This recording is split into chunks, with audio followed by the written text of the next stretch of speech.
Hey guys, this is Comic Uno, and today I'm doing a review for The Flash issue 1. Before I start talking about this issue, just want to give you guys a couple updates. Of course, I have Comic Uno episode 151, and that's show where I review all the comics I read this week in one show, and that's annotated. Also, exclusive comics for that are in the description below. Also, guys, I have issue 3 of Like Father, Like Daughter that was released this week, so if you want to go check that out, that's also in the description below. But let's start talking about The Flash issue 1. So we had the Rebirth issue 2 weeks ago, now we actually have the official Flash issue 1. Now, I will say I wasn't really impressed with the Rebirth issue. It was actually one of my least favorites of the DC Rebirth titles, and I've actually liked a lot of them. I think they've all been pretty good, that none of them's been bad. But for me, Flash was the weakest. So let's see if issue 1 kind of picked up a little bit. So the cover, it still has this really dark orange, which I'm not used to. I feel like Flash has always had these brighter colors, so it's kind of weird. It's still, yellow, it's still orange, it's still red, but it's darker tone in a weird way, so that's something to get used to. We have Godspeed in the background, so he's gonna be a big character for this arc. But yeah, cool cover. We also have Wally, who's in his Kid Flash costume, which is a little misleading because he's not actually Kid Flash yet in this issue. So if you're looking for him to be Kid Flash, he's in the issue, but he's not Kid Flash. But let's see what's going on with the art. So, like I said, artwork is kind of weird for me. It's simple. I feel like there's a lot of line work, especially in the clothes. It feels a little crumbly. That's the best way I could put it. Reminds me a lot of the Constantine artwork, which I didn't read Constantine Hellblazer, but I knew the art style. And it just seems like more of like a magic-based, dark type art style, and not really Flash. Now, I think the lightning looks great. Lightning really works for the book.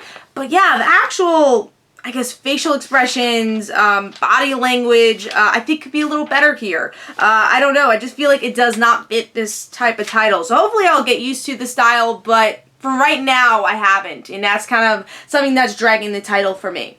But let's see what's going on with the story.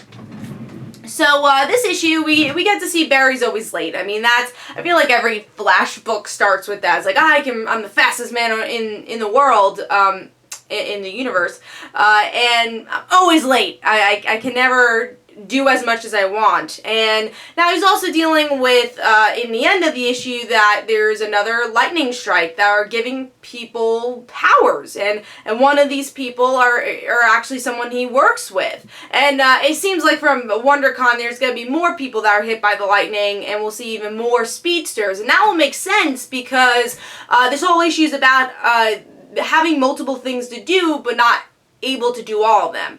And I think with a lot of people getting Speed Force and not just one person, how does Barry focus on everyone getting the Speed Force and training everybody? He can't. It's impossible, especially because they're running at super speed also. So I think that's going to be an interesting concept that they go with it in issue 2, issue 3, which that's what it seemed like it was leading into with this issue.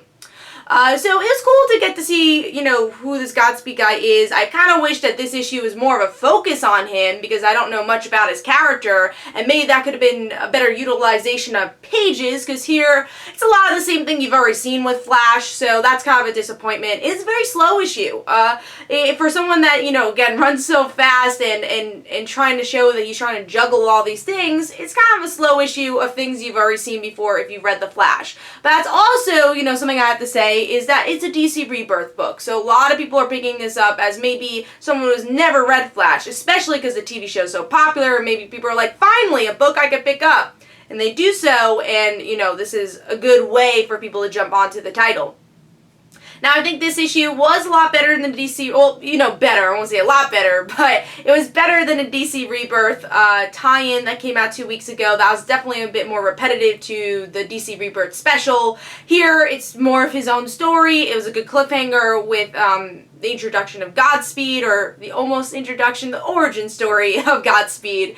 So overall, I'm going to give this 3 stars. It's still one of the weaker DC Rebirth books for me, but I'm going to hold on to it because it's Flash and I want to see where it goes. So 3 stars for me. Hopefully you guys enjoyed. This is Comic Uno. Don't forget to follow me on Twitter. Don't forget to like my Facebook page. Also in the description below, there are links for my comic book, Like Father, Like Daughter. And don't forget to like the Facebook page of Like Father, Like Daughter. And I'll see you guys later. Bye.